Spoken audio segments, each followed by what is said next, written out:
The war had been going on for 11 years.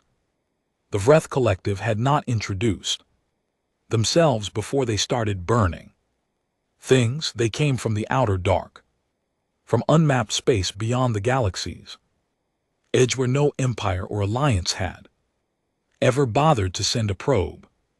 The first thing they did when they found the Galactic Empire was destroy frontier station called Relay Point 7.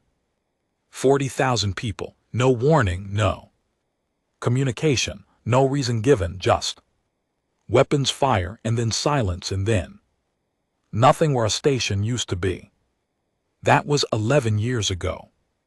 In the time since, the Vreth had taken 140 star systems, they had burned planets, they had killed billions, they had fought the combined military power of 46 species and pushed it back and back again without once slowing down. Their ships were unlike anything in the Empire's catalog. Their weapons punched through energy shields that were supposed to be impenetrable. Their fold space drives let them appear, fire, and vanish before a targeting system could lock. Every time the Empire found an answer to one Vreth tactic, the Vreth changed tactics. Every time a defense held for a week, the Vreth found a new angle. The Empire's military analysts had a word for what the Vreth were doing. They used it quietly, in private reports, in rooms where civilians were not present. The word was extinction. The Galactic Empire was 3,000 years old. It had survived internal wars, plagues, economic collapses, and the kind of species against species hatred that took centuries to cool down into treaties. It had never survived something it could not negotiate with, could not outlast, could not find a weakness in. 11 years in, it was not surviving this. Well, Commander Sarah Voss had been sitting the Grand War Chamber on Vareth Prime. For 4 straight days, she had slept in her chair twice. She had eaten whatever the Zorathi staff brought her, which was nutritious in the way that military rations were nutritious, technically correct, entirely joyless. She had consumed a great deal of the coffee substitute that the Zorathi served in tall silver pitchers, which tasted the way a burnt tire smelled, but had enough caffeine in it to keep a human awake, so she drank it. The Grand War Chamber was enormous. It needed to be 46 species, meant 46 delegations, each with their own body size, their own atmospheric preferences, their own cultural requirements for how to arraign themselves during a serious discussion. Some species sat, some stood. The Halchery delegates hovered 2 ft off the floor by means nobody had ever fully explained to Voss. The Goran representative, a being called Deep Stone, occupied a section of floor roughly the size of a small apartment. The room had been built to fit all of them, which meant it fit no one especially well, and the air was kept at a compromised temperature that was too cold for the bird-like Pelari and too warm for the Goran, and the lighting tried to accommodate 17 different visual spectrums and mostly failed. In the center of the room, a holographic map of the known galaxy rotated on a slow, steady axis. The Empire territory glowed blue. The Vreth advance burned red. There was a great deal more red than there had been 5 years ago. Admiral Crick stood at the edge of the map. He was Zorathi tall, silver-scaled, 4 arms, a voice that carried the length of the room without effort. He was pointing at a dense cluster of red light that sat at the edge of the blue territory like a bruise. 8,000 ships, Crick said. He said it the same way he had been saying it for 3 Days like saying it more often. Make the number mean something other than what it meant. 8,000 confirmed Vreth vessels in tight formation, moving at standard advance rate. At current speed they reach Kalos in 18 standard days. The room reacted the way it had been reacting for 3 days, loud and in several directions at once. Kalos was not just a planet, it was the Empire's second largest population. Center 9 billion people, a mix of species built over 4 centuries into one of the most developed worlds in known space. It was also the home of the Empire's primary shipyard complex, where approximately 40% of all new warships were built or refurbished. Losing Kalos would not just be a catastrophe for the 9 billion people who lived there. It would the Empire's ability to fight for the next decade. After that, the math had no good outcomes. The Pelari ambassador was on her feet. Her name was Sovi, and she was small and bird-like with iridescent blue-green feathers that turned flat gray when she was distressed. Right now they were very flat. We must commit the full fleet to Kalos' defense, she said. Everything we have, we make our stand there. If we concentrate the full fleet at Kalos, the western approach corridor is open, said. The Gorn representative's voice was low and grinding, like 2 large rocks being moved against each other. When the Gorns went quiet, Voss had learned they were frightened. Deep Stone was not quiet. Deep Stone was running calculations out loud, which Voss had learned meant the Gorns had moved past frightened into the cold space where they just started counting things. The Vreth have used this pattern 4 times. They pressure one high-value target.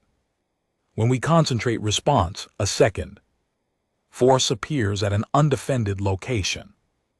The Eastern Haltery systems would be exposed. The Eastern Haltery systems have a combined population of 400 million, said the lead Haltery delegate, whose bioluminescent skin was cycling through patterns that Voss recognized as agitation. Kalos has 9 billion. And if Kalos falls, the Eastern systems fall 6 months later, Deep Stone said. Numbers are numbers.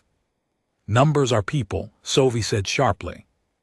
The argument continued. Voss drank her coffee and did not participate. This was by design. She and Chen had agreed before this session started that they would not speak until Chen was ready to speak. Anything before that was noise. Important noise maybe, but noise. Ambassador Theo Chen sat next to Voss with a small tablet in his hand. He had been looking at the same page on the tablet for most of the last day. He was not really reading it, he was waiting. And reading was how he made waiting look purposeful. Chen was 52 years old, which was not old by human standards, but which was old for a field posting. He had been the senior human diplomatic liaison to the Empire Council for 6 years. He had been in this building for most of those 6 years.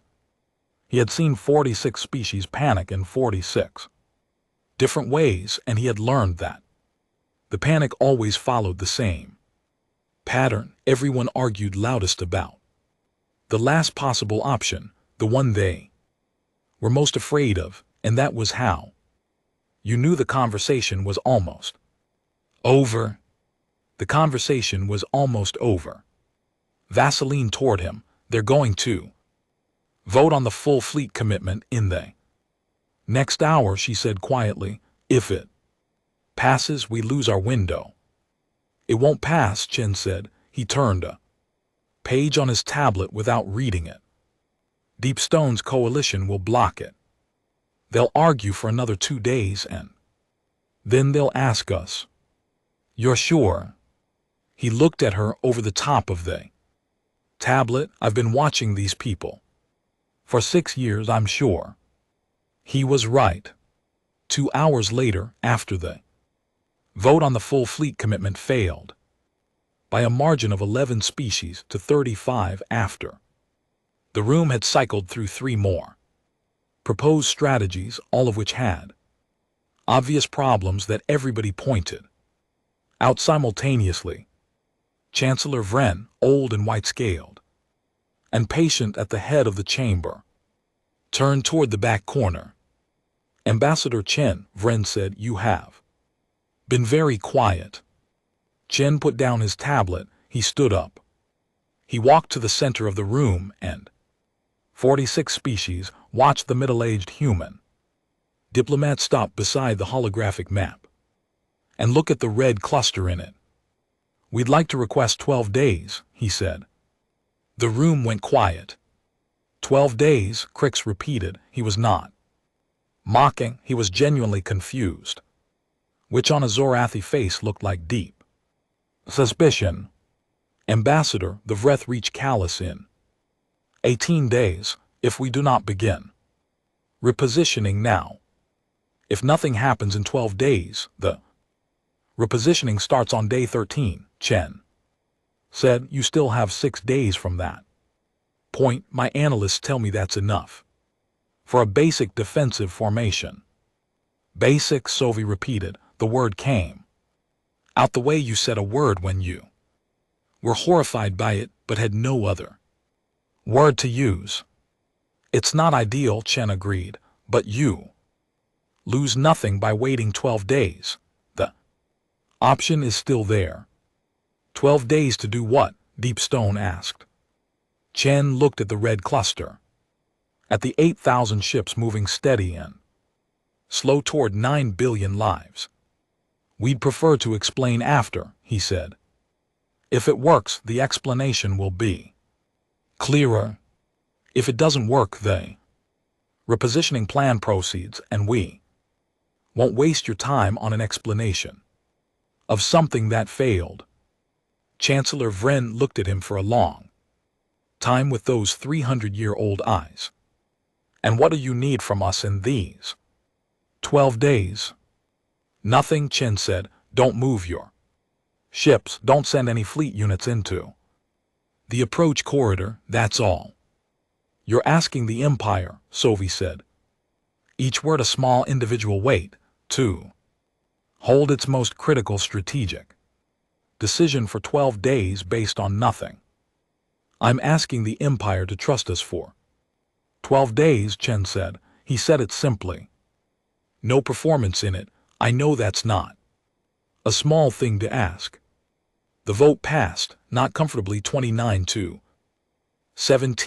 with the Goran bloc being the deciding voice. Deepstone had argued in that low, grinding way that 12 days cost nothing. If the condition was that repositioning continued on day 13 regardless. The math was clean. 29 species agreed with the math.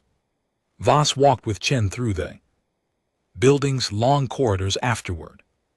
Zorathi architecture was built to impress. High-vaulted ceilings, stone walls with the compressed weight of centuries in them, corridors that went on longer than strictly necessary, because the Zorathi believed that important conversations happened in the space between destinations.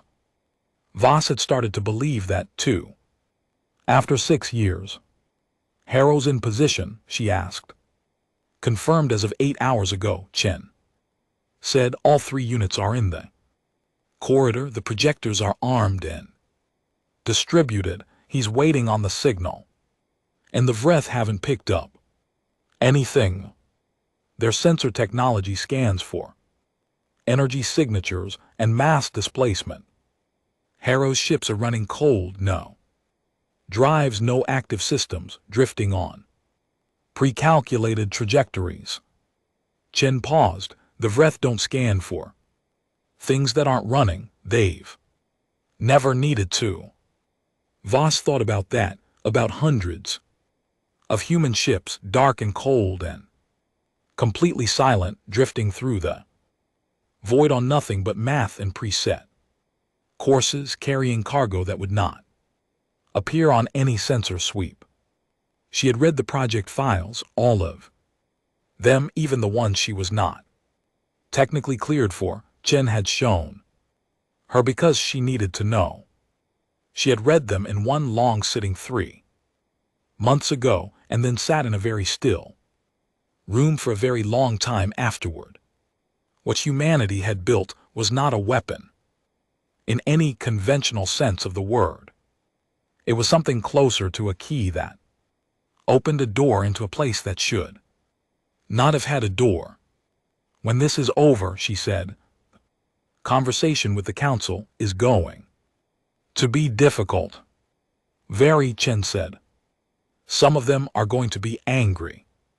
He was quiet for a moment. Some of them are going to be afraid. He looked at the window at the end of the corridor, where Verith Prime sky was turning its evening green, 3 moons just beginning to rise. We knew that when we started the project. It's still the right call. Because of Kalos. Because of 140 systems, he said. Because of 11 years. Because of what happens if the Vreth reach the core worlds and there's nothing left to stop them. He looked at her. We have one tool that no one else has, choosing not to use it. Because some people will be uncomfortable with us afterward. That's a choice I can't make. Voss looked at the sky, green to violet. At the horizon, 3 moons, a beautiful planet that had been serving as a war council headquarters for 5 years. She thought about General Harrow out there.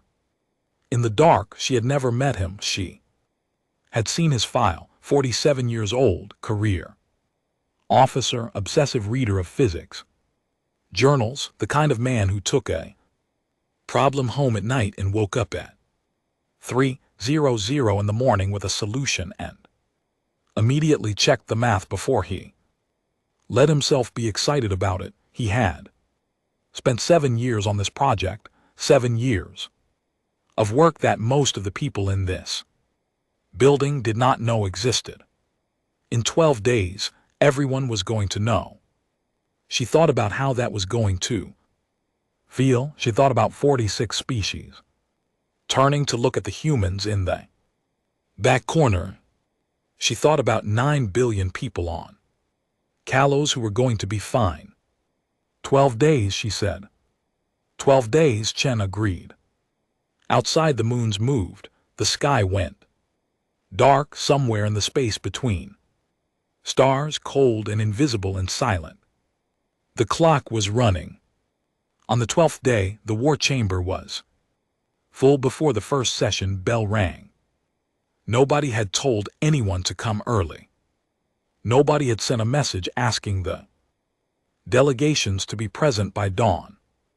They had come anyway because 12 days had passed and every species in the Empire had its own way of counting time, and they had all been counting. The chamber filled up in the gray pre-light hours of Verith Primes. Morning, delegates finding their places in the half-dark while the staff hurried to set up the coffee service and the holographic map and the 46 atmospheric adjustment panels that kept the room breathable for 46 different kinds of lungs. Voss arrived at the 4th hour of the morning and found Salvi already in her seat. Deep Stone was already in his corner. Crix was standing at the edge of the map platform with his 4 arms crossed, staring at the red cluster on the rotating display as if staring at it long enough would make something happen. Nothing had happened yet. The red cluster was still there, 8,000. Vreth ships still moving, still on schedule, now 9 days away from Kalos instead of 18. Voss took her seat. Chen came in 10 Minutes later, with 2 cups of the terrible coffee, he gave one to Voss. Without being asked. What time? Voss asked. He said he'd send the signal at the 6th hour, Chen said, when the Vreth fleet is at peak formation, they tighten the formation when they're between transit points. Harrow's been watching the pattern for 2 weeks. The 6th hour is when they're closest together. Voss drank her coffee. It tasted like always. She drank it anyway. Has he done a final check of the projectors? Final check was an hour ago.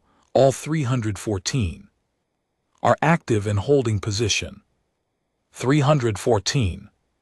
She had read that number in the project files. 314 devices, each one no larger than a standard freight container. Each one drifting silent and cold in the dark space around the Vreth fleet, slotted into position over the last 12 days by ships running cold and invisible on pre-calculated courses. 314 anchors planted around 8,000 warships by people who had never stopped to consider that this might be impossible. That was the human way, she thought. Do the thing, check afterward whether it was possible. If even a fraction of them, she started. Harrow knows, Chen said. He's run the coverage math 100 times. Anything less than 80% activation and the effect is incomplete. He won't send the signal unless he has full confidence in the distribution. And he has full confidence. Chen looked at the clock on the wall. He has full confidence. They waited. The 6th hour came. The chamber was now completely full, and the low noise of 46 species in quiet collective anxiety filled the air the way weather fills a room, pervasive, directionless. Something you felt in your bones rather than heard with your ears. Crix had not moved from the map platform. Vren sat at the head of the chamber with the stillness of a very old person who has learned that some things cannot be hurried. At the 6th hour and 7 minutes, nothing had changed. The red cluster was still moving. The math was still running. 9 days to Callus. At the 6th hour and 11 minutes, Crix turned toward the human section of the room. Ambassador Chen, he said, the 6th hour has passed, we agreed. And then the sensor board operator at the back of the room made a sound. It was not a professional sound.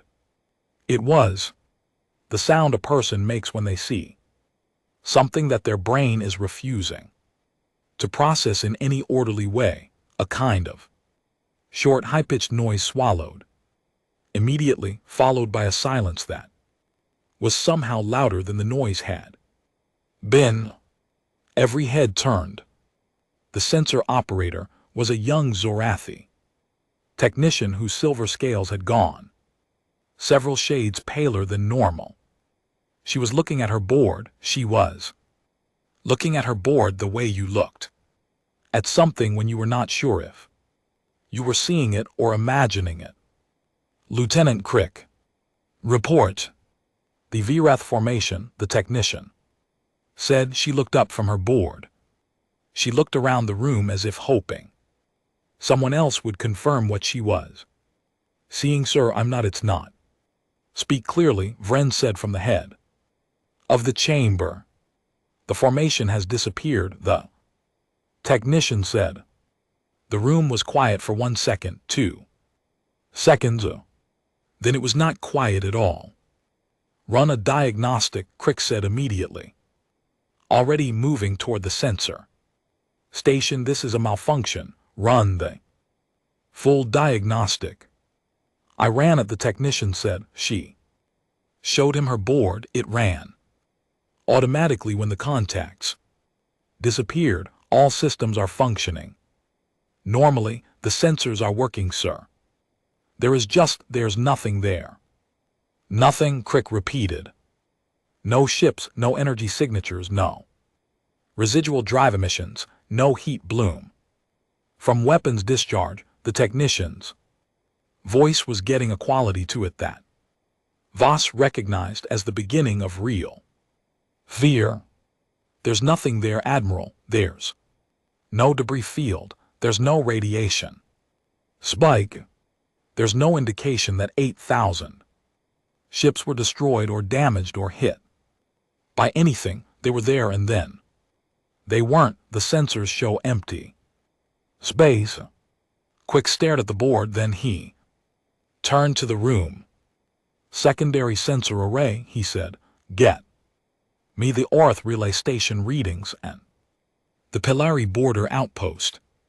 People started moving. People started talking. Within 2 minutes, the chamber had every available sensor feed routed to the main display, feeds from stations and outposts and patrolling ships across a dozen systems, all looking at the same region of space. All of them showed the same thing. Empty space where 8,000 warships had been. No blast pattern, no wreckage, no debris cloud, no radiation signature indicating weapons fire of any kind, no gravity anomaly from mass destruction on that scale, no electromagnetic pulse residue, no light echo from explosions because there had been no explosions. 8,000 ships gone, as if someone had reached into space and simply removed them. The chamber noise was extraordinary. 46 species in simultaneous collective terror was not a sound Voss had ever expected to hear and would not forget. Some species screamed. The Pilari had a high-frequency distress call that cut through the noise like a blade. Some species went completely silent.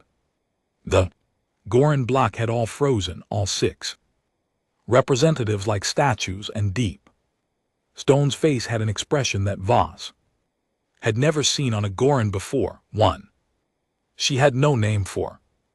Some species started praying. Sophie had her feathers locked flat against her body, which was a Pilari stress response so extreme that it apparently happened involuntarily. She was gripping the edge of her desk.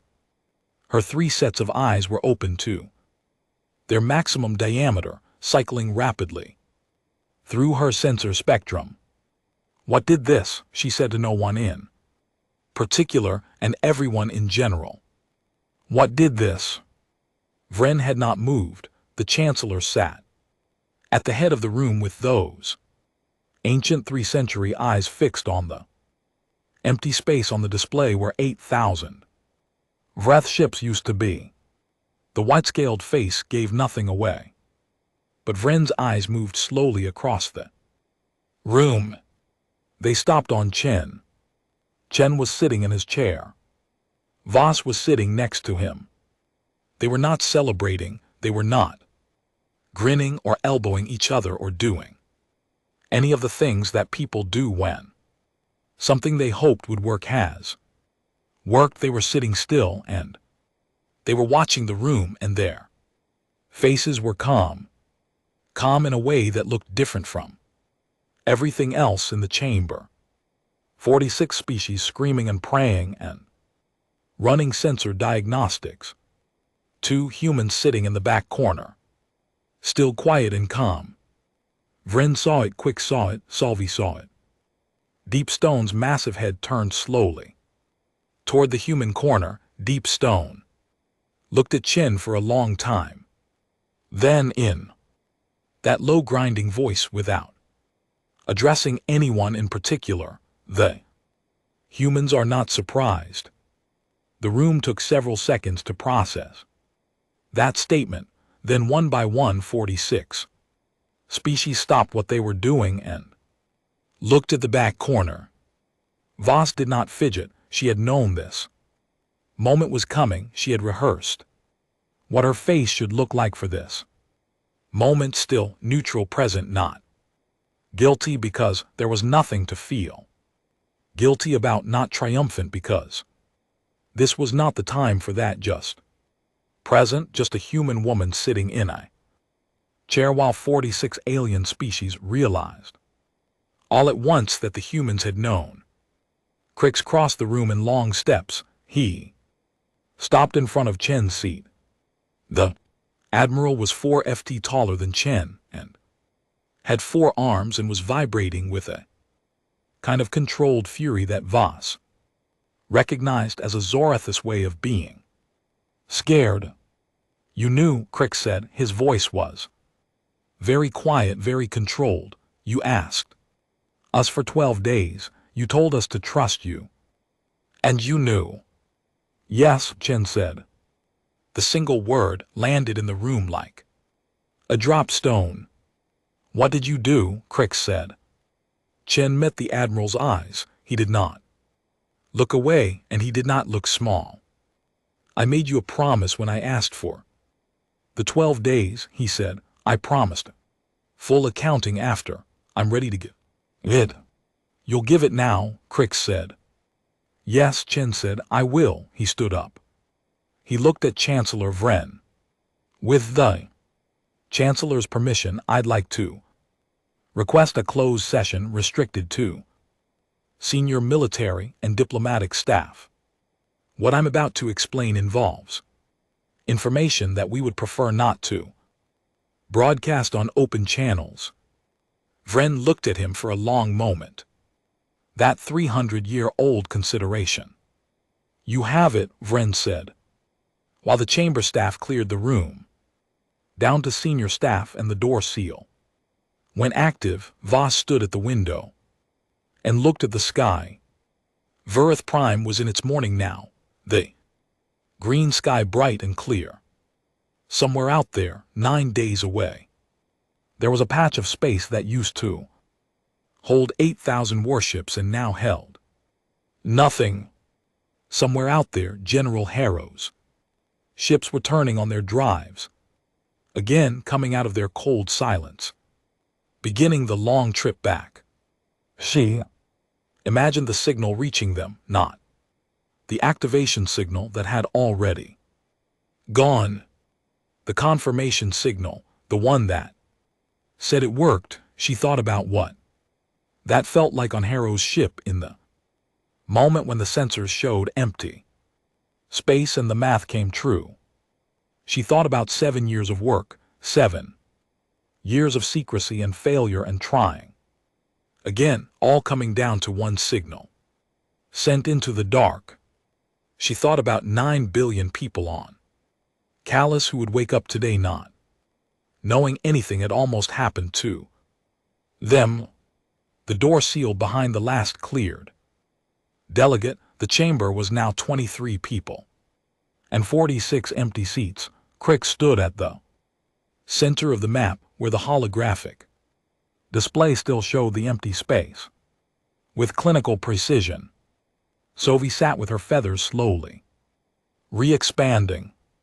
Deep stone was still in the corner, still with that expression Voss had no name for. Chen walked to the center of the room. He looked at 23 senior representatives of the Galactic Empire. 7 years ago, he said, we started building something. The room was very, very quiet.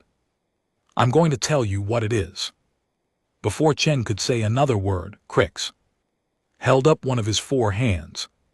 First, the Admiral said, I want a scout team at that location. Chen nodded. That's reasonable. Not a request, Crix said. His voice had the flatness of a man holding himself together by will alone. I am not asking your permission, Ambassador. I am telling you what is happening next. 3 fast scout ships, independent sensor arrays, full recording packages. I want eyes on that location before I sit and listen to whatever you're about to tell me. Chen nodded again. Send them.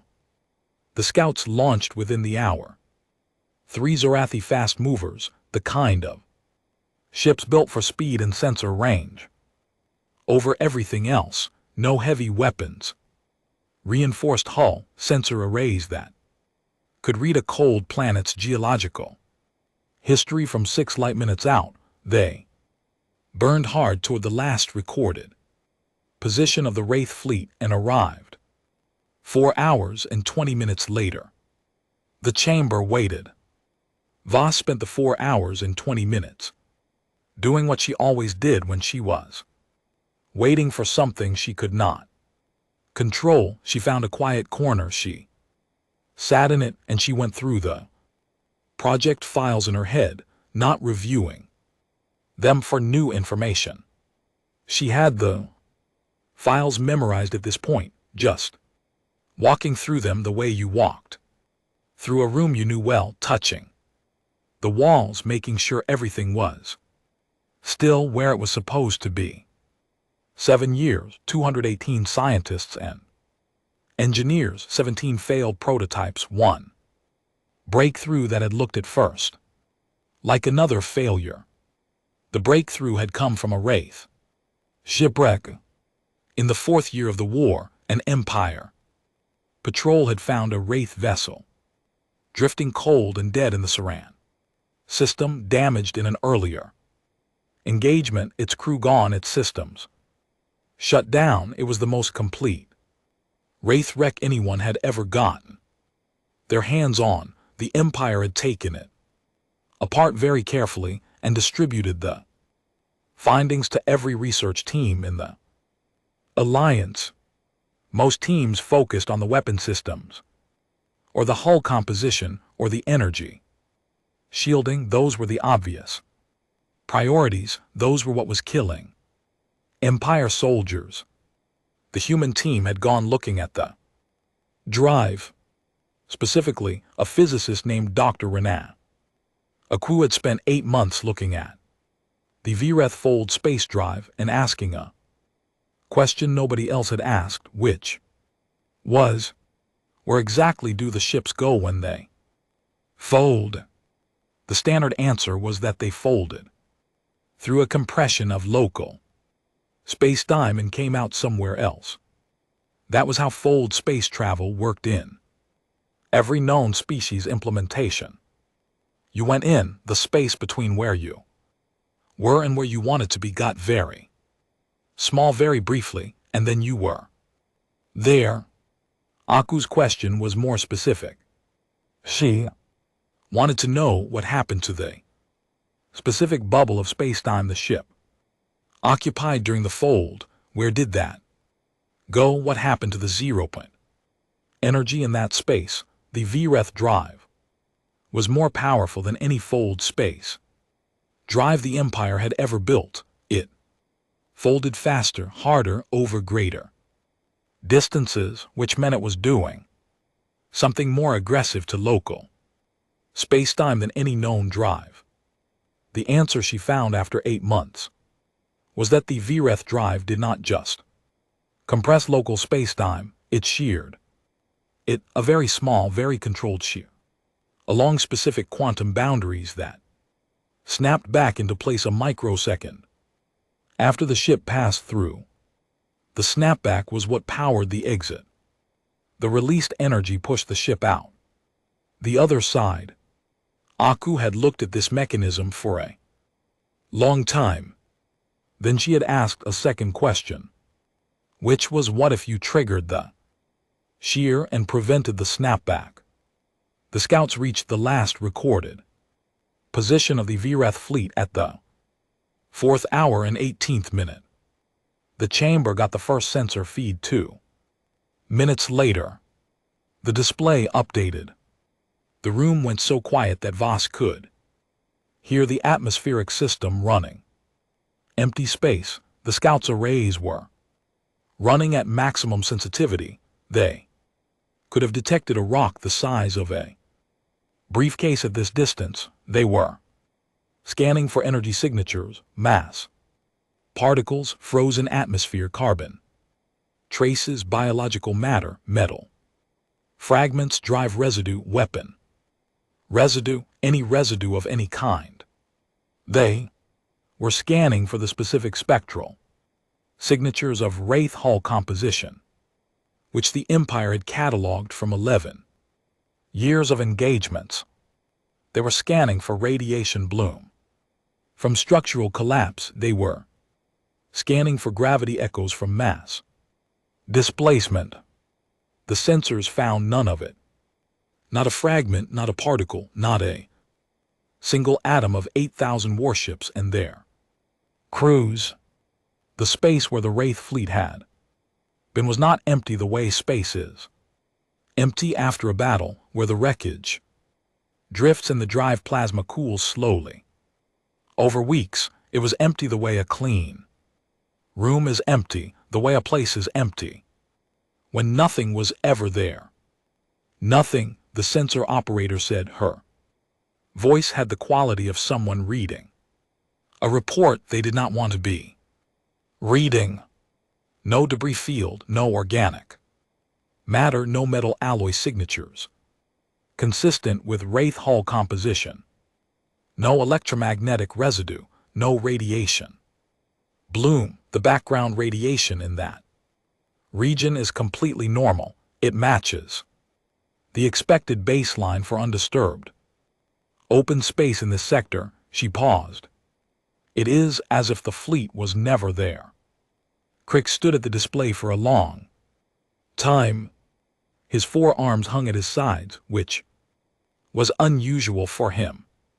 Crick was a person who used his arms when he talked, when he thought, when he was simply standing, forearms at rest, meant something had knocked the motion out of him.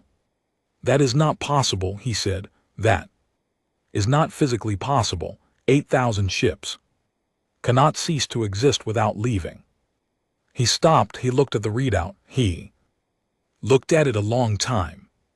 There is not even a temperature differential, he said. There is no heat signature. There is no when matter is destroyed. It leaves heat. Energy is conserved. You cannot destroy 8,000 ships and have no temperature differential in the surrounding space. He turned. What took them did not destroy them. Destroying them would leave heat. The room absorbed that. Salvi spoke first. Her feathers were doing the involuntary flat thing again. Then where are they? Nobody answered. The theory started within the hour. The Haltery delegates requested an emergency private session with their own science team.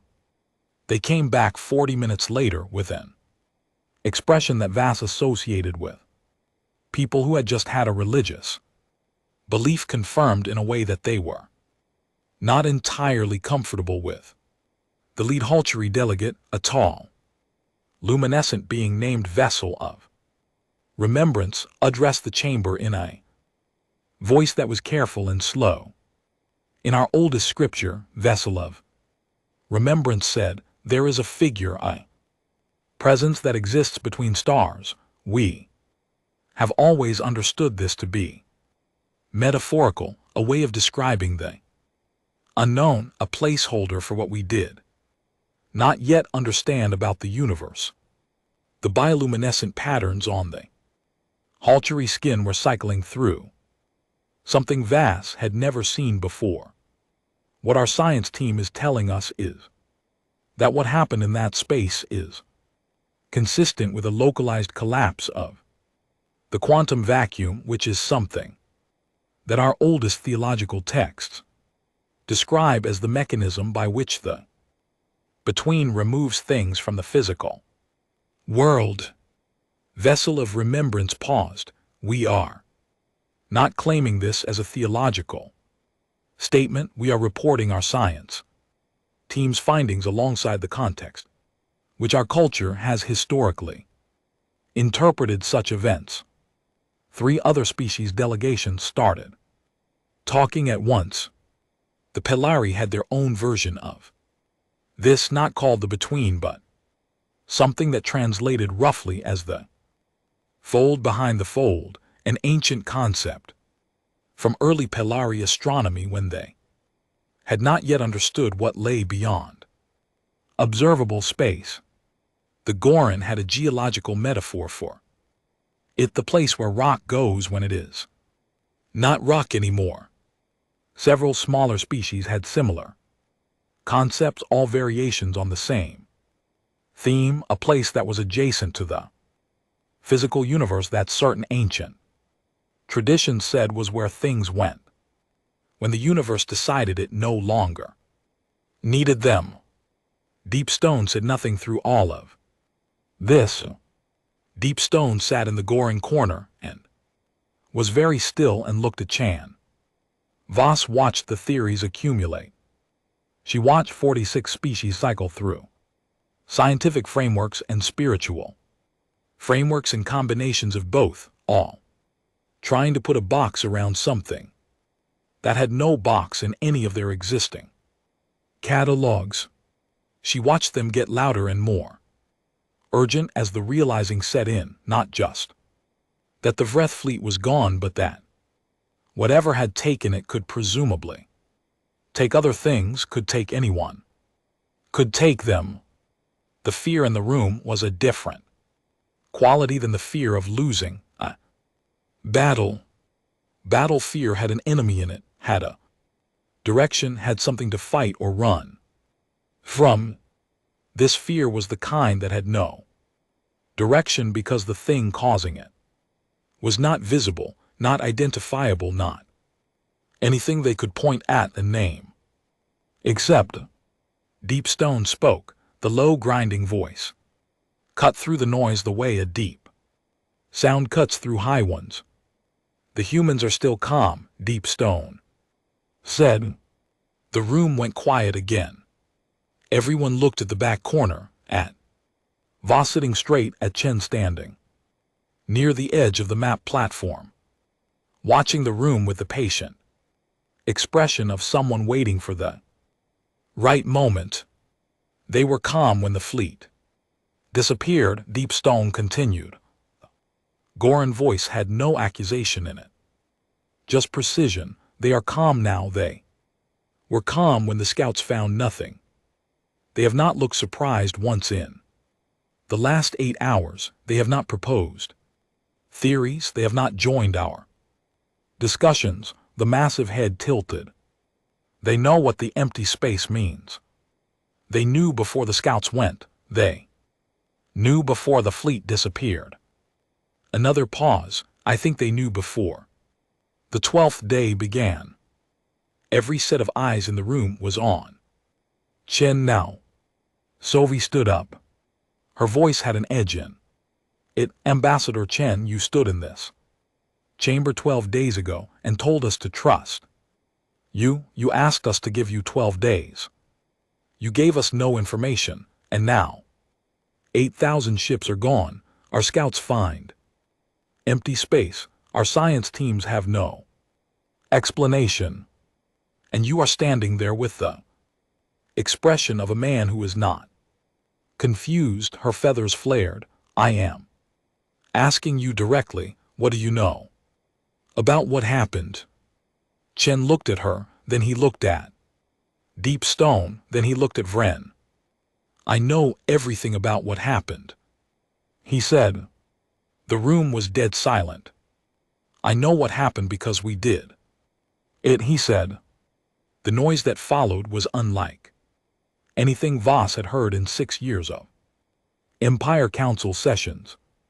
She had expected noise. She had prepared for noise. Chen had prepared for noise. They had talked about this moment dozens of times, had thought through every reaction, had planned for anger and for fear and for the specific kind of fury that comes when a trusted party reveals they have been holding information back. What she had not fully prepared for was the texture of it, the way it hit the room simultaneously, all 46 species like a physical thing. Some species screamed. Some went silent. Some started talking very fast in their own languages, not an Empire standard, the kind of switch that happened when a person was too overwhelmed to maintain a second Language, the haltery delegates. Bioluminescent patterns went white, which was the haltery equivalent of going pale with shock. Crix's forearms came up, all of them. He stepped toward Chen with a particular kind of forward motion that Voss had learned to distinguish from casual movement, the kind that meant intent. Vren's voice hit the room like a hammer on stone. Enough. One word, 3 centuries of authority in it. The room stopped. Vren looked at Crix until Crix took a step back, looked at Salvi until Salvi's feathers settled, looked around the room at 46 species who were very frightened and very angry and very confused, and then looked at Chen. Ambassador Chen, Vren said, you promised a full accounting. Yes, Chen said. You will give it now completely. You will hold nothing back. The ancient eyes were steady. You understand the weight of what you are telling this chamber. You are saying that humanity did this, that humanity had a capability of this magnitude and did not inform its allies that for 12 days and possibly longer you allowed this council to plan and argue and be frightened while you held knowledge that was directly relevant to the survival of 9 billion people. A pause. I'm not yet judging what you did or why, but I am telling you that the accounting must be complete. It will be, Chen said. Then speak. Chen looked at the room, at 23 faces, 46 species worth of attention, all of it on him, fear in it, anger in it, something that might become something else if he said this right. He had practiced this part too. He had practiced it alone in his room late at night for months. 7 years ago, he said, one of our physicists found something in a wreath shipwreck. He began. Chen started with the wreck. He told them about the Vreth ship found drifting cold in the Saran system in the 4th year of the war. He told them how the Empire had taken it apart and distributed the findings. He told them that every species had looked at the weapons, the hull, the shielding, and that the human team had gone looking at the drive. He told them about Dr. Rena Aku. She was 31 years old when she started this work. Chen said she had spent her career studying the edge cases of fold space theory, the quantum mechanics that most drive engineers ignored because they didn't affect practical performance. She looked at the Vreth drive for 8 months. She was trying to understand why it was faster than ours. She found the answer, and then she found something else. He explained the fold space shear. He kept it in plain language because half the people in the room were military and diplomatic staff, not physicists. He described it the way Aku had described it to him the first time she had come to his office with her findings and a look on her face that he had initially mistaken for distress, before he realized it was the specific expression of a scientist who had found something that frightened her and thrilled her in equal measure. The Vreth drive worked by shearing local space-time along quantum boundaries, like cutting a seam in a piece of cloth. The ship passed through the cut snapped back, the released energy pushed the ship out the other end, fast, precise, more powerful than any fold space drive the Empire had built. Aqua's question, Chen said, was what happens if you trigger the shear and prevent the snapback. The room was still. 23 people, no movement, barely any sound. If the cut doesn't close, Chen continued, the local space-time around the trigger point doesn't return to baseline, it continues to shear. Widening, the quantum boundary keeps separating and anything inside the boundary. When that happens, he paused. It goes where the shear goes, into the space between the folds, a place that is adjacent to our universe but not part of it, with no mechanism to return. Silence. Then Deepstone's voice, low and careful. Gone. Gone, Chen confirmed. Not destroyed. Not exploded, not scattered. Gone. The matter, the energy, all of it displaced into a space our physics cannot observe or access. The conservation of energy is maintained. Nothing is lost in a technical sense. It is simply somewhere we cannot reach. Solvi made a sound that was not quite a word. A device that opens this shear, Crick said slowly. You built one. We built 314 of them, Chen said. He told them about the 7 years. 218 people had worked on the project. Physicists, engineers, material specialists, drive technicians.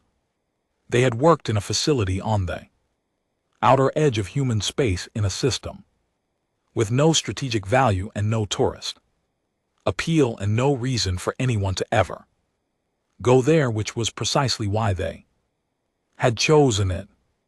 The project had a budget line in the human military accounts listed as deep survey infrastructure, which was the kind of label that sounded important enough that no one asked questions about it, and boring enough that no one wanted to.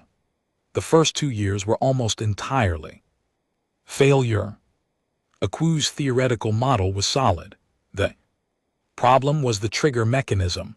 To open a fold shear deliberately outside of a moving drive system, you needed to generate a specific quantum resonance at the exact frequency of the space-time boundary in that location. The frequency was not universal.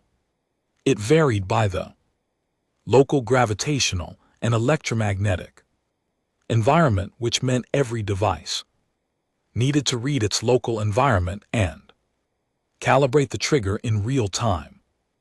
They blew up 12 prototypes, getting the calibration system right. 3 of the explosions were large enough that the project team had to move facilities. Dr. Aku described the third explosion as educational, Chen said. Nobody laughed, but Voss, watching from the side of the room, saw a few faces that were not quite as locked down as they were trying to be. The breakthrough came in year 3. Chen continued. A young engineer named Talio developed a passive resonance scanner that could calibrate the trigger from ambient readings without active scanning, which meant no energy signature, no detectable output, nothing for any sensor to pick up. The device went from something that announced itself to something that was invisible. He paused. That was when the project stopped being theoretical and became operational. 4 more years of work after that, refining the calibration, stabilizing the shear. Early tests produced shears that lasted milliseconds, not long enough to displace a full ship. Getting the duration right took a year and a half. Miniaturizing the device to a size that a small stealth ship could carry and deploy without detection took another year. Testing it on uninhabited asteroids first, then on decommissioned hulks drifted out to empty space took the final 6 months. The last test 2 years ago had displaced a decommissioned Empire frigate.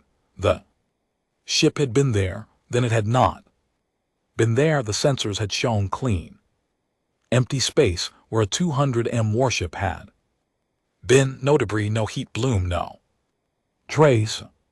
Aqua had cried. Chen had read that in the report and found when he read it that he understood completely.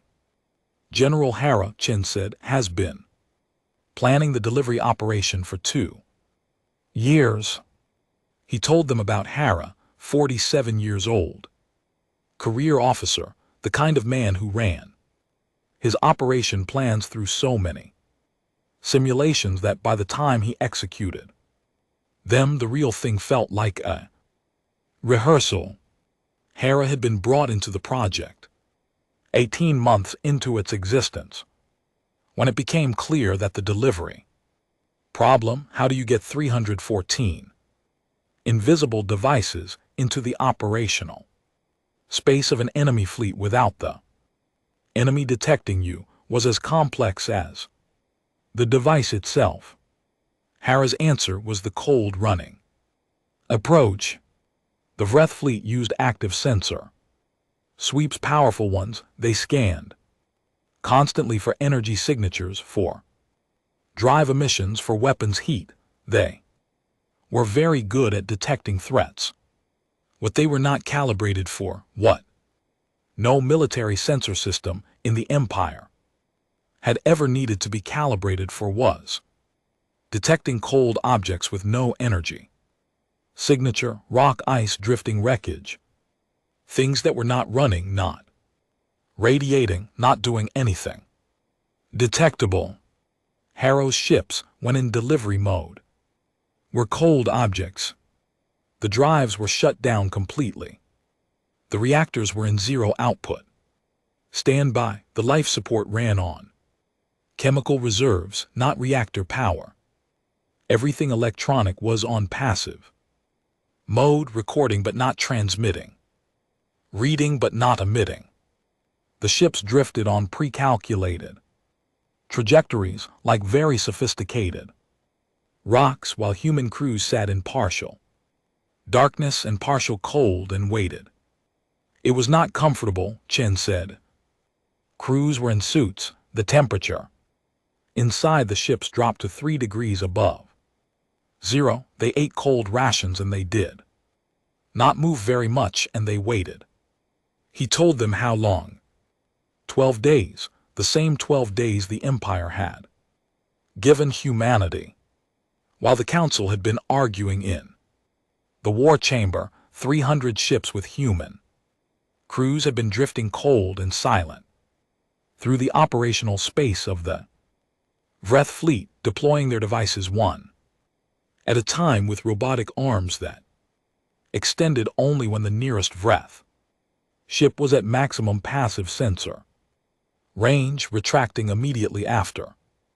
314 devices placed over 12 days, one at a time, each placement planned down to the second. The Vreth had not detected a single one. Why didn't they detect the ships themselves? Crix asked. He had not interrupted during the explanation. He had been standing very still, which for Crix meant something considerable was happening behind the controlled exterior. The ships were cold, Chen said. Below ambient. Hera's engineering team built insulated hull panels that absorbed heat rather than radiating it to a Vries sensor sweep. The ships looked like slightly cold patches of empty space. He paused. The Vries have never encountered an enemy that did not want to be detected badly enough to sit in 3 degrees cold for 12 days. They did not design their systems to find something like that. He told them about the activation at the 6th hour of the 12th day. On General Hera's signal, 314 devices received a simultaneous trigger command. The command was sent on a quantum entanglement channel, instantaneous transmission, no electromagnetic signature, nothing to detect or intercept. Hera had sent the signal from a ship that was still cold, still drifting, still invisible. 314 triggers activated within 4 milliseconds of each other. 314 fold shears opened in the space occupied by the Vries fleet. The shears, calibrated to their local environments, began to widen, not explosively, not with any of the visible drama of a weapon's detonation, silently, smoothly, the way a seam opens when the thread is pulled, the quantum boundaries around each device spread outward, interacting with each other, overlapping, and the combined effect was a cascading shear that propagated through the formation faster than any ship could respond. There was no alarm they could have sounded, no evasive maneuver. The shear was not a projectile approaching from a direction, it was a change in the fundamental nature of the space they were occupying. 8,000 warships did not explode. They did not burn. They did not even have time to understand what was happening. They simply stopped being in this universe. The whole process took 11 seconds. Chen said this last part quietly, and when he finished, the chamber was so still that the atmospheric system's low hum was the loudest thing in the room. Crick spoke first. His voice was so controlled it had gone flat, the voice of a person who had made a decision to be precise because being precise was the only alternative to something much less professional. Why didn't you tell us? He said. It was not a simple question. It had layers in it. Voss could hear all of them. Why didn't you tell us you were building this? Why didn't you tell us you had it when it was ready? Why didn't you tell us before the 12th day, before the council spent days arguing, before 9 billion people on Kalos sat 9 days from destruction, while you sat in the back corner with this in your pocket? Chen had known this question was coming for 7 years. Because we didn't know if it would work, he said. Not until it did. You tested it on a decommissioned hulk in empty space, Chen said. One ship controlled conditions, known environment, no active enemy systems trying to detect the devices or disrupt the trigger. The gap between one ship in a test and 8,000 active warships in combat formation is not a small gap. He looked at Crick directly. If we had told the council about this project, the council would have made it a joint project. Multiple species, multiple security layers, multiple points of possible information leak. The Vreth do not negotiate and they do not show mercy, but they do have intelligence capability. They have shown that repeatedly. He paused. A joint project would have been known to the Vreth within a year, and then we would have nothing. Krieg said nothing. The secrecy was not about trust. Chen continued. We trust this council. We have fought 11 years alongside every species in this room. The secrecy was about operational security and about the very real possibility that this would fail, and we did not want to destroy the council's confidence in human capability on the basis of a failed experiment. He looked around the room. If Harrow's operation had failed today, if the devices had not triggered, or the Vreth had detected the ships, or the shear had not propagated at scale, then 12 days later you would have moved your fleets to Kalos, and we would never have mentioned this again. Because a failed secret is better than a failed hope. The room processed that.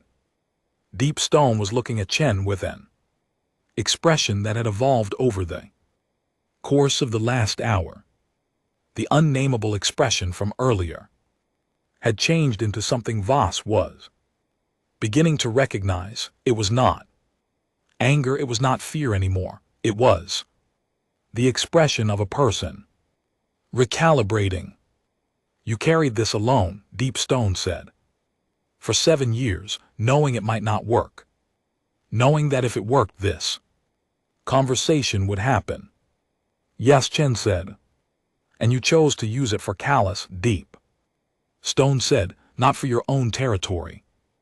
Not for a human world, you used it here. For the whole of the empire and accepted that you would have to explain yourself. Afterward, Chen looked at the Goran. We are members of this empire, he said. Callus is our city too. The room was quiet again, but it was a different kind of quiet than before. Before, it had been the quiet of shock. Now, it was the quiet of a room that was starting to think rather than react. Sava's feathers had settled. They were not flat anymore, not flared, just settled the way feathers settled when the acute moment had passed and the longer, more complicated processing had begun. She was looking at her hands. Then she looked up. How many of these devices do you have left? She asked. Chen looked at her. That, he said, is exactly the right question to ask. And he told them. Part 4 is ready. Chen has laid it all out. Dr. Aku's discovery, the 7 years of cold secret work, General Harrow's invisible fleet drifting through enemy space, and 11 seconds that changed the war, and now Sophie has asked the question that opens everything up. Send ***5 whenever you're ready for the final part, the aftermath, the fear, the political firestorm, and humanity's permanent new place in the galaxy. Chen looked at Sophie for a moment before he answered. We deployed 314 devices, he said. We manufactured 357 total. 43 are currently in secured storage on a human vessel in this system. He let that land. We also have the complete manufacturing blueprints, the fabrication equipment, and the team that built them. At current production rate, we can build approximately 30 devices per month. The room did the math. The room did it. Vast. Because 46 species with combined millennia of military experience all understood production capacity and deployment timelines, and the math resolved to the same answer no matter who was running it. Humanity could do this again. Humanity could do this whenever they chose to. Whatever target they chose, with enough preparation time. They had not fired a one-time weapon. They had opened a factory. The room broke along a fault line. It was not the clean break of a simple argument. It was the kind of fracture that ran through the middle of existing alliances, cutting across species lines, splitting delegations who had agreed on everything else for the last 11 years. In the space of about 4 minutes, the chamber reorganized itself along a new axis that had nothing to do with the breath and everything to do with what came next. On one side, fear. The Pellari delegation, Sophie and her 2 senior advisors, moved together with a tightness that Voss recognized as a species presenting a unified front under threat. The Halchery delegates had gone very still, their bioluminescence cycling on a frequency Voss associated with deep discomfort. 4 of the smaller species representatives were talking rapidly to each other in their own languages, not bothering with Empire standard. One of them, the Sinhari delegate, a small being with large eyes and an extremely expressive face, looked at Chen with an expression that was not hostile but was not comfortable. It was the expression of someone standing next to something they could not fully see and did not fully understand. On the other side, something that was working its way toward a different feeling, not comfort exactly, but its direction of travel was toward it. Deep Stone had not moved. The Goran Block sat in their corner as they always had, massive and still watching. 3 of the 6 Goran representatives were looking at Chen. The other 3 were looking at the empty space on the display where the Vreth fleet used to be.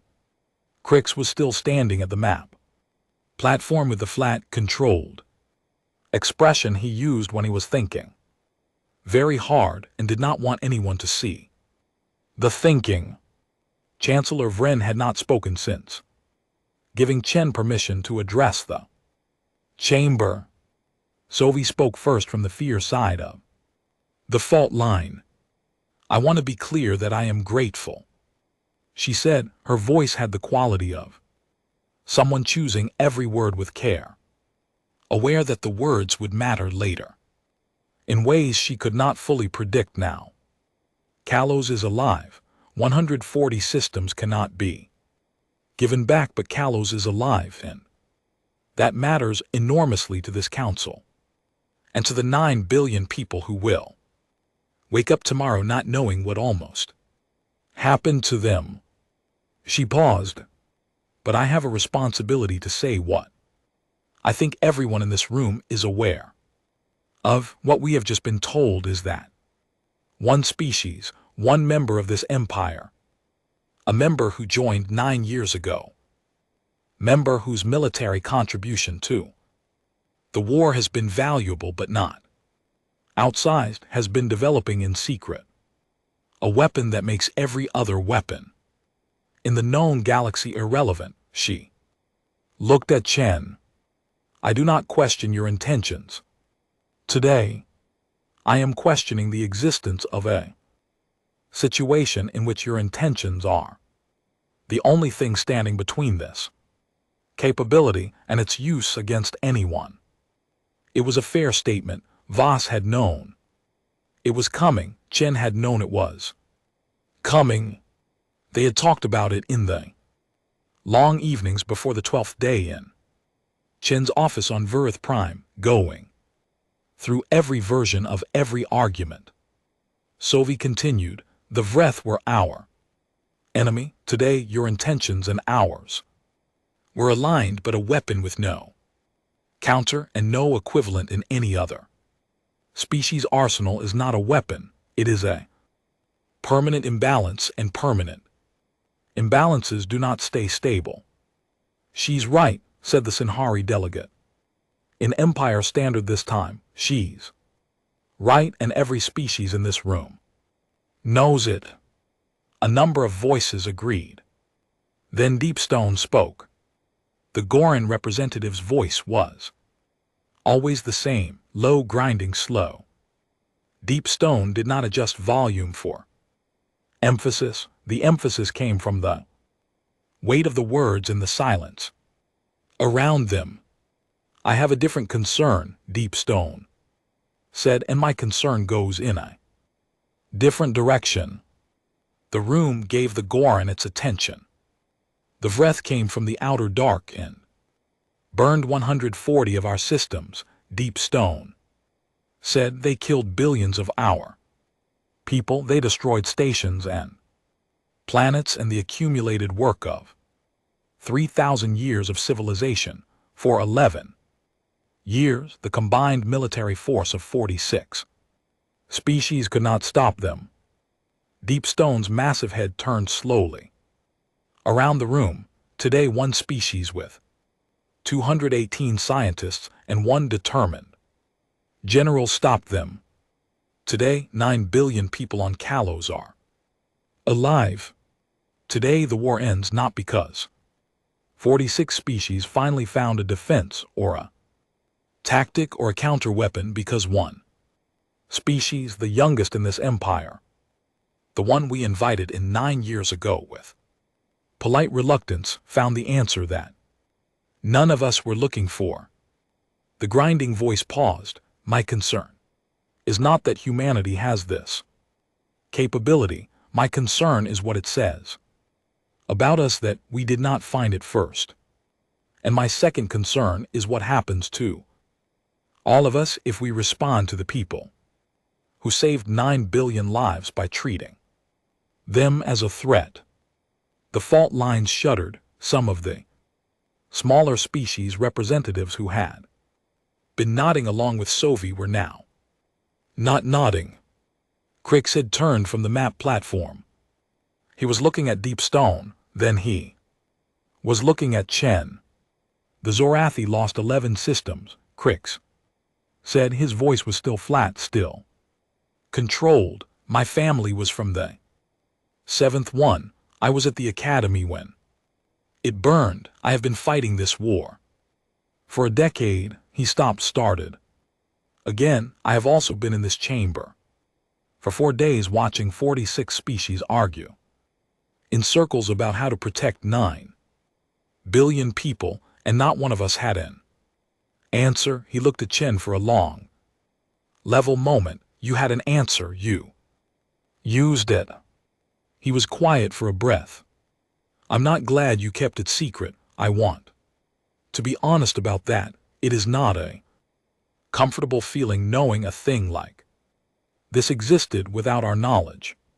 But I also know that if you had brought it to this council 3 years ago when it was ready, Soviet security concerns and the Halterist concerns and my own concerns would have delayed it for months while we debated governance and oversight and shared control. And in those months, more systems would have burned. He paused one final time. I don't know what the right answer is. I know that Kalos is alive and the Vreth fleet is gone, and I know who did that. The room sat with this. The news from the front arrived 40 minutes later. A communications officer came in with the message on a secured tablet and brought it directly to Chancellor Vren. Vren read it, then Vren read it again.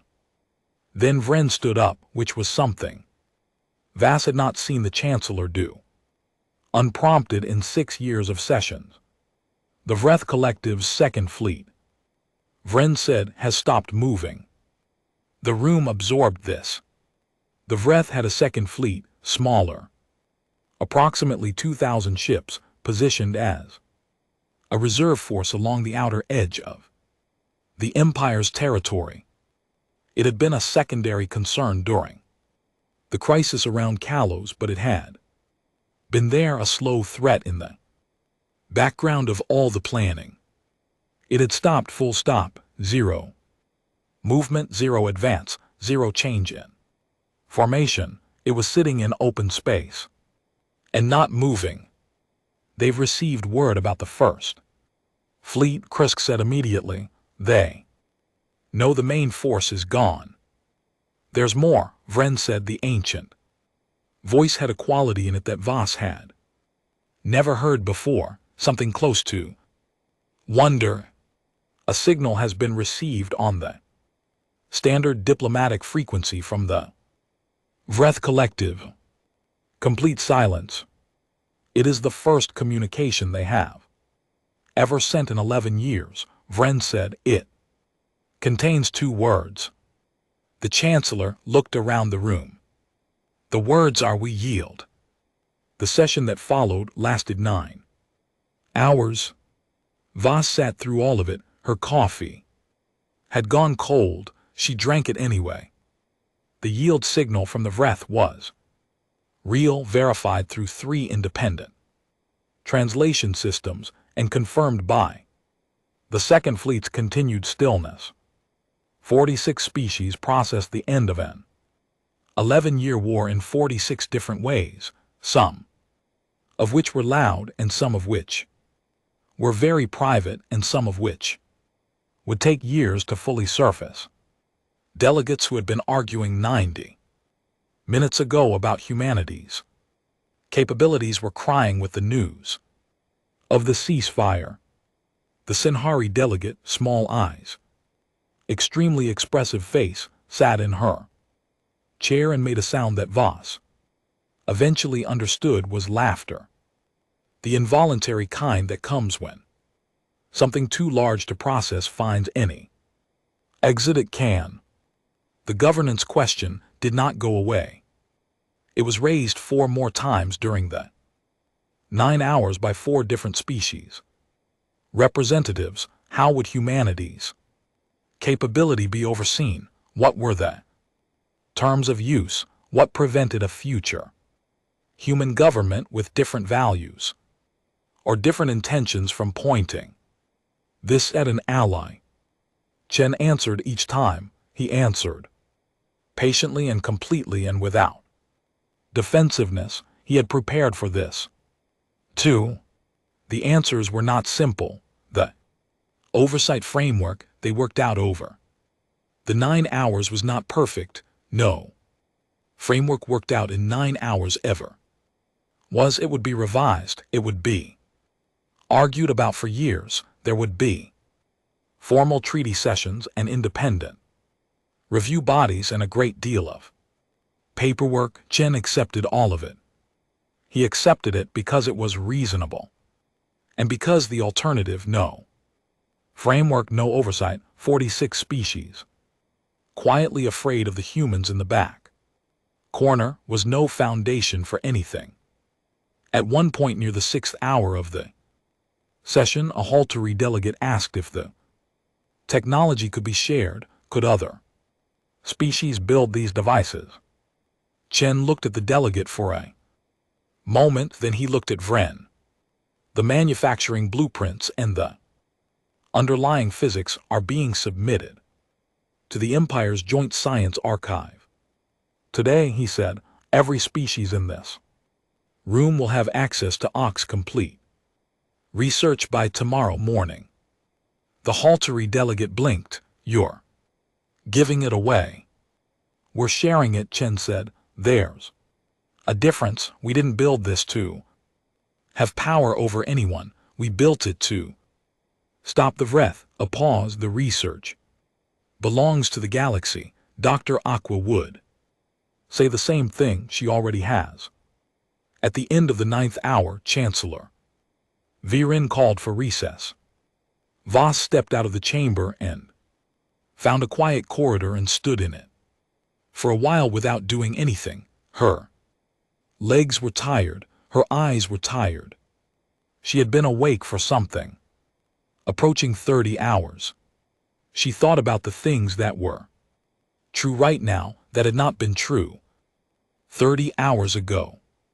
The Vreth fleet was gone. The war was over. The Vreth collective, 11 years of burning and killing and moving steady as a tide through everything the Empire had built, had sent 2 words on a diplomatic channel. We yield. She had spent so long not imagining the end of the war that she had to keep reminding herself it had actually ended.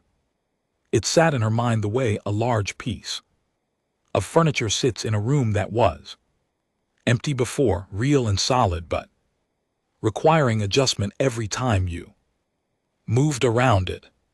She thought about Dr. Renata Kwu, who she had never met, who was currently on a human science vessel 3 light years away, and who had been told the result via tight beam 6 hours ago. She thought about what a Kwu's face had looked like when the message arrived. She thought about General Haro, whose ships were now running with their drives on and their lights on, visible and warm, heading home at full speed after 12 days of cold and dark and silence. She thought about the 218 people who had spent 7 years in a system no one cared about, failing and trying again, and failing differently and trying again, and who had not been in this room today, and would probably not be in any room where the history of this day was formally recorded, because that was how large events worked. The people who made the thing were rarely the people in the picture. She thought about what came next. There was a great deal of what came next. There would be Vreth negotiations, which would be strange because the Vreth had never negotiated before, and nobody knew what that looked like. There would be the long work of the oversight framework, which would consume Months of sessions in this very building. There would be the rebuilding of 140 systems, which would take generations. There would be the longer, quieter work of 46 species adjusting to a new understanding of where humanity sat in the order of things. The young species, the late arrivals, the ones who sat in the back corner and did not say much. Vass leaned against the corridor wall and looked up at the high stone ceiling. Zorathi architecture, built to last, built to make you feel the weight of history in the walls. She thought about the weight of tomorrow. Instead, footsteps. Chen came down the corridor with 2 fresh cups of the terrible coffee. He offered her one. She took it. They stood in the quiet corridor for a while without talking, which was something they had learned to do over years of working together in buildings like this one. The value of a silence that did not need filling. Aqua wants to come here, Chen said. Eventually, she wants to present the full research to the Joint Science Archive in person. She should, Vass said. She's earned the room. She's also 38 years old and has been in that facility for 7 years and has never attended a council session, Chen said. A small pause. She asked me if the coffee here is any good. Tell her no, Vass said. Tell her to bring her own. A moment. Then Chen smiled, a real one. This time the kind that came from somewhere genuine rather than somewhere diplomatic. Outside, through a window at the end of the corridor, Varith Prime sky was dark. Full night. The 3 moons were up and the stars were bright and clear, the way stars are on a world with no light. Pollution in the immediate area, which a War Council building usually was not. Vass looked at the stars for a while. Out there in one particular patch of space that the scouts had mapped and marked with a survey beacon for whatever scientific study would come later, there was clean, empty nothing where 8,000 warships had been. Out there somewhere, a young Vreth officer on the 2nd Fleet's command ship was looking at a sensor read that showed his entire main force was simply gone, and he was understanding what that meant for the first time. Out there on Kalos, 9 billion people were going through their evening without knowing anything had changed. And out there, somewhere between here and human space, a ship with cold scored hull panels and a tired crew was running at full drive speed toward home, and on its bridge a general named Harrow was probably sitting in his chair doing what he always did after a mission. Running the numbers, checking the math, making sure the thing that had happened was the thing he had planned. It was. The math had come out right. Vass drank her terrible coffee and looked at the stars and thought that sometimes that was enough. You did the work, you ran the numbers. You sat cold and invisible in the dark for 12 days, while the galaxy held its breath. And then you made the thing happen that everyone else had decided was impossible. The stars were bright and clean, and the war was over, and somewhere in the Empire's Joint Science Archive, a file was being uploaded with a dead physicist's name on it, Dr. Rana Akwu, and a date and a title, and anyone who read it would know from that day forward what a human physicist had found in a Vreth shipwreck and what she had asked next and what the answer had turned out to be. The universe was full of doors. Humanity had found one more.